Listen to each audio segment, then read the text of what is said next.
With the NBA Finals set to begin tomorrow evening between the Dallas Mavericks and the Boston Celtics, it's safe to say that legacies will be made and legacies will be destroyed. Franchises will come to prominence, and one franchise will go home seeking answers. Want to find out what Mr. CeeLo thinks? Find out next on Hardwood Smack.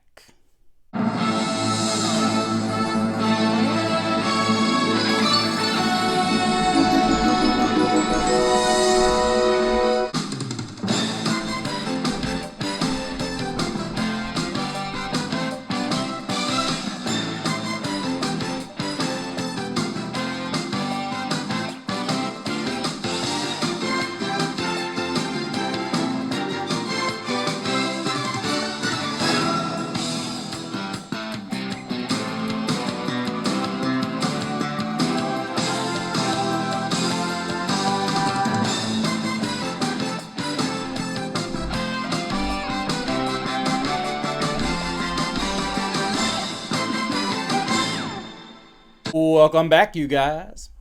Thank you for joining us for another edition of Hardwood Smack. Of course, I am Mr. CeeLo here, and we are just hours away from tip-off of the 2024 NBA Finals between the Dallas Mavericks and the Boston Celtics, or I might just say the 5-seed Mavericks. And as we go through and we look here at the Boston Celtics and their road to the NBA Finals, I'm not impressed. And so many people are going to say I'm a hater. And I'm not a big fan of the Boston Celtics because they've got a loaded deck. Who cares? You know, from 1 through 9, they're very good. So? But they haven't figured out how to get it together. Son of a bitch! And the thing is, they don't play with any kind of structure. And there's going to be a lot of people that are going to disagree with me. And I'm going to put it to you like this. I don't think the Mavericks play with a lot of structure. But here's the thing. When they do, they're better than the Celtics. I mean, we watched an Indiana team play some structure basketball for 46 to 45 minutes against the Celtics and then just fall apart in 3 games against Boston Celtics. And they weren't nearly as good a team as... They weren't nearly as an efficient team. Now, scoring-wise they were, but they mustered up some defense. I think there were a lot of critics that were wondering if Indiana was going to be able to play some defense in that series. And surprisingly enough, they could have won this series. And arguably, I would say it would have been 3-up, 3-1 in that series. Call me crazy, but it's the truth. And if Boston plays away again against Indiana, it's going to be a long series. I wouldn't even venture to say they'll lose this series. You know, you got critics like, you've got analysts like Stephen A. Smith and Shannon Sharp and even Chris Broussard that say Kristaps Porzingis is the wild card for Boston winning a championship. I think he gives them a better chance than just having Horford out there the whole night. Absolutely, I agree with that. But I don't think it's going to be enough. And, you know, Stephen A's absolutely right. They can't win a title without Porzingis.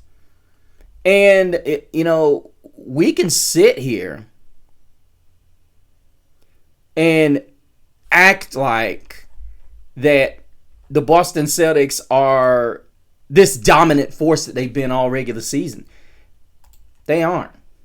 And I know a lot of people are going to say, oh, well, they were playing inferior competition. Well, you can slice it however you want. And I'm of the belief that when you have a dominant team, you have to go through the playoffs like you've got it going. You can't just turn it on and think that it's going to be there. I don't think so. And I am in a full belief that the Celtics are going to fall. So everybody knows where I'm going with this at this point. And the reality of it is, this team has not played defense, as a lot of people are alluding to, is what's going to set this finals apart since the Eastern Conference Finals because they played decent defense in the NBA Finals against Golden State. But Golden State broke that down.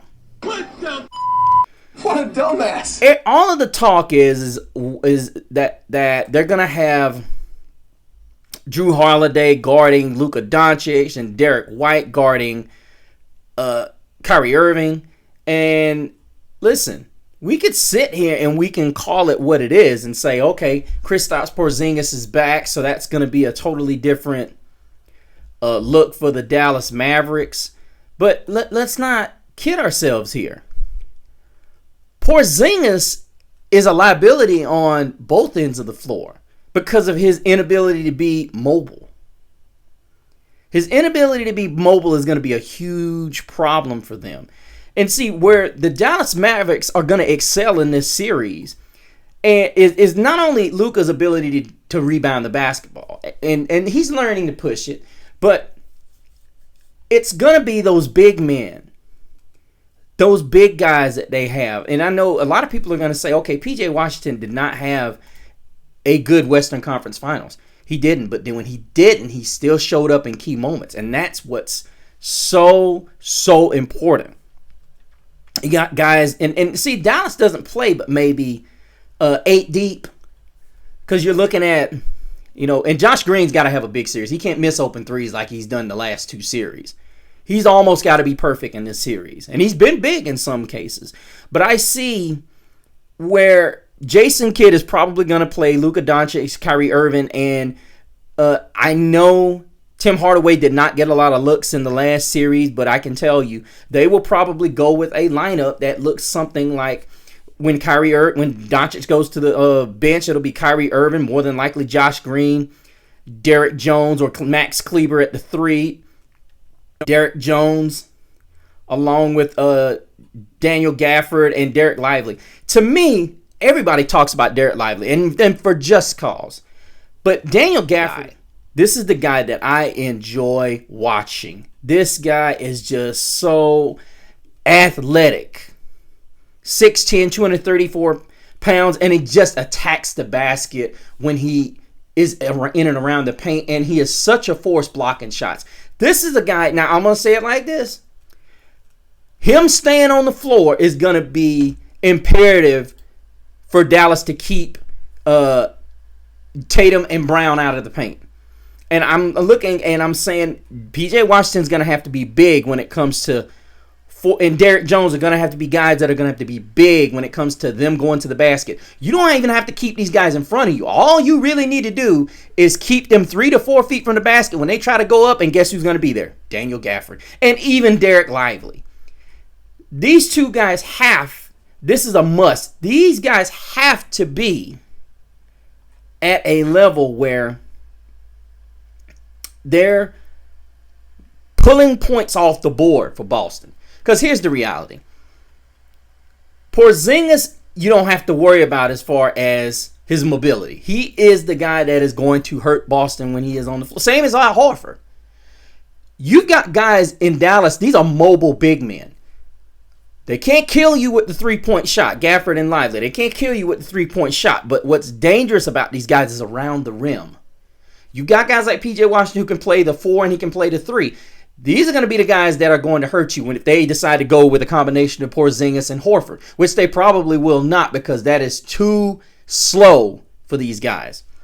But I think the matchup everybody's thinking about is going to be whether or not the Mavericks can match it with Jaylen Brown and Jason Tatum. Jason Tatum has not shown up and had that game consistently.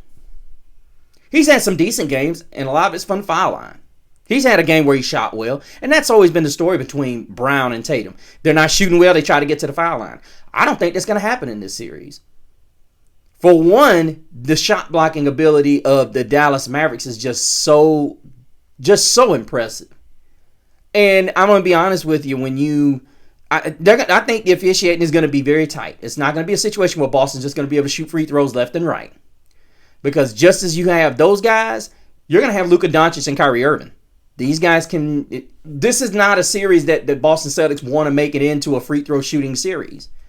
Because just as much as Brown and Tatum can complain to the officials, Luka can complain too. And then, of course, you got Kyrie Irving who can go to the foul line as well. So this is not going to be a favorable series if the Celtics can't shoot it well. And they have not shot it well in the last couple of series. Let's just keep it in. Let's just look at it for what it is. And it goes back to when Dallas won their last series against the Timberwolves. Everybody talked about the stifling defense the T-Wolves played. No, it wasn't the T-Wolves played great defense. There was a ton of open shots that the Nuggets did not make. The Mavericks made them in this past series, and that's why it was such a lopsided couple of games. Now we're looking at Boston. Same thing when they played Indiana.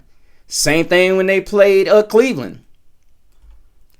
If Boston leaves Dallas open, Dallas is not going to do like Indiana did in the NBA Finals and, what the Indiana Pacers did in the conference finals or what Cleveland did in the semis. They're not going to have the lead in games and then choke within the last 3 to 4 or make bad decisions. Dallas is seasoned in these situations. They understand. They understand what it takes. They choked, well, I ain't want to say choked, but they gave away a game in that Minnesota series. That's why they came out and they handled it in Game 5. But overall, I'm looking at the rebounding and the block shot situation. Porzingis is a shot blocker, but I think he's going to end up in foul trouble because of the youthfulness of the Dallas Mavericks. I think the Dallas Mavericks are an exceptionally fast basketball team. But looking at the series overall, this series is going to be won based upon which bench performs. And I know everybody's going to be like, well, duh. No, it's not going to be a duh situation.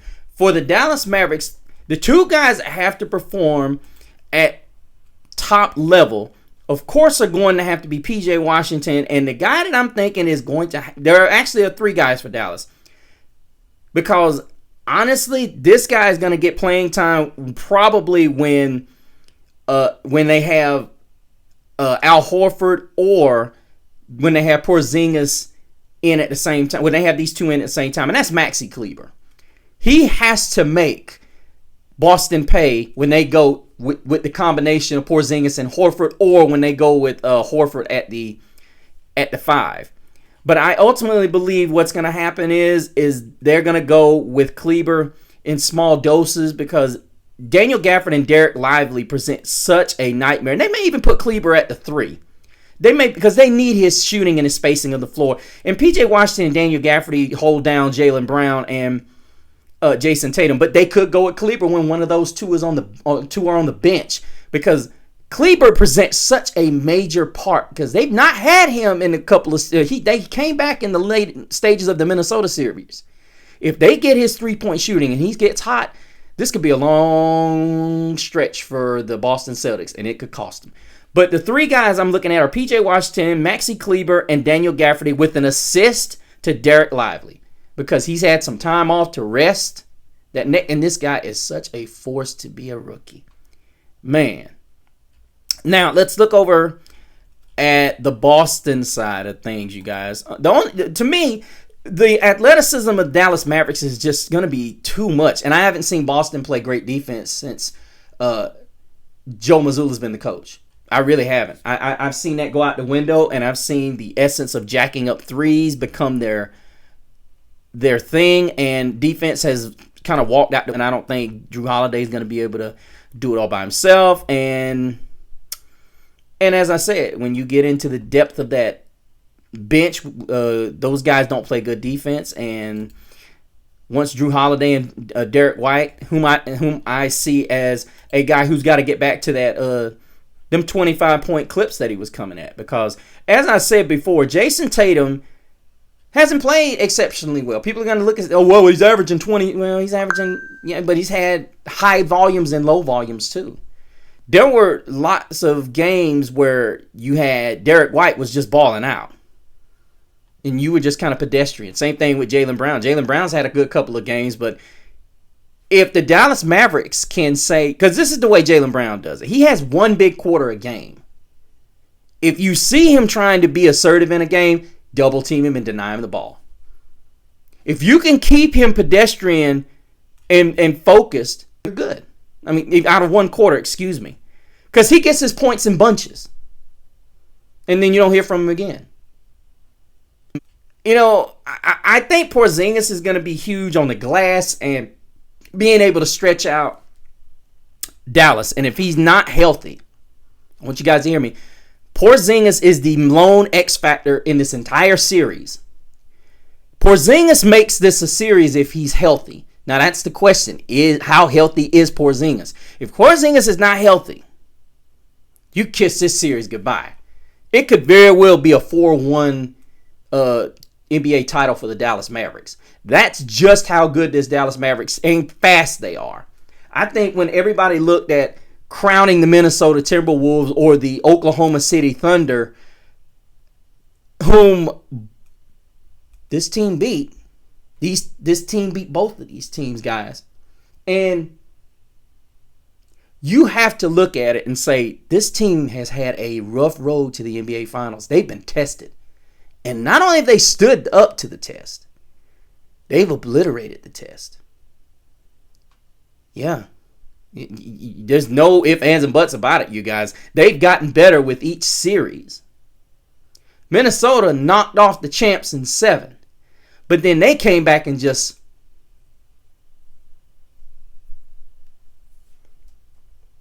yeah. But, guys, I'm just let me know what you think. As I said, I think the two I think the two guys that are going to be the biggest X factor other than Porzingis, he is the lone X factor, but I think the guys that have to step their games up, Derek White's going to have to play big. He's going to have to play defensively. He's going to have to score the basketball. And a lot of people are going to say Horford. I don't see Horford being a huge factor in this series because he's going to have to chase these other guys all over the floor. He is going to have a problem chasing these guys. But I will throw him in there. If he can score 15 a game, or every game that he scores 15 points, Boston will win. Every game that Horford scores 15, Boston will win. Every game that Derek White scores 15, Boston will win. Every game that Porzingis gets a double-double, Boston will win. Now, I'm ultimately picking the Mavericks in 6. What a dumbass. I'm picking the Mavs in 6. Dumb shit. Now, if the Dallas Mavericks shoot less than 35% from the three-point line, this is going to be Boston's series. Now, anything over 35%, the Boston doesn't have a chance. They don't play good enough defense to do that. I think P.J. Washington's going to have the series of his life. I think Lively and Kyrie Irving, yes, you heard me. Kyrie Irving took personally what Anthony Edwards said, and the switch just clicked on. The switch clicked on. And that game 5 in the Minnesota series proved it. When they doubled up each other, 36. You awakened the two-headed monster. Now, as far as them being the greatest scoring backcourt in history, they've got to prove it now. Because right now, arguably, Steph Curry and Klay Thompson hold that title. 4 rings. They got to get 1. But that's going to do it for us, guys. Hit me up in the comments, guys. And also go to the YouTube channel of Hardwood Smack and check out the other shows that I am doing, as well as going to my Instagram at Mr. CeeLo, and let me know what you think, as we do not have a Facebook page for Hardwood Smack, but we are working on it. But until the next time, you guys, keep talking that smack on the hardwoods.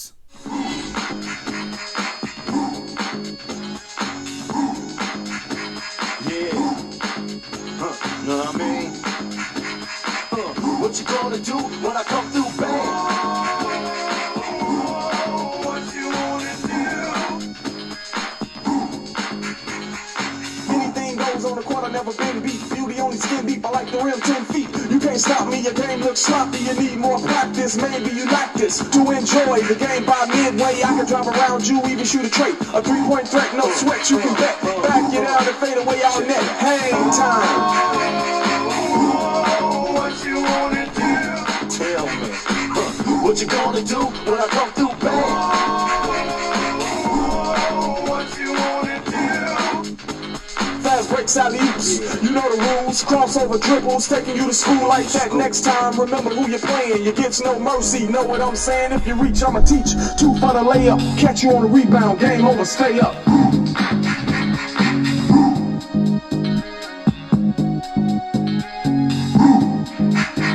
Yeah, what you gonna do when I come through bang? What you wanna Yeah, hang time, y'all. You know what I'm saying?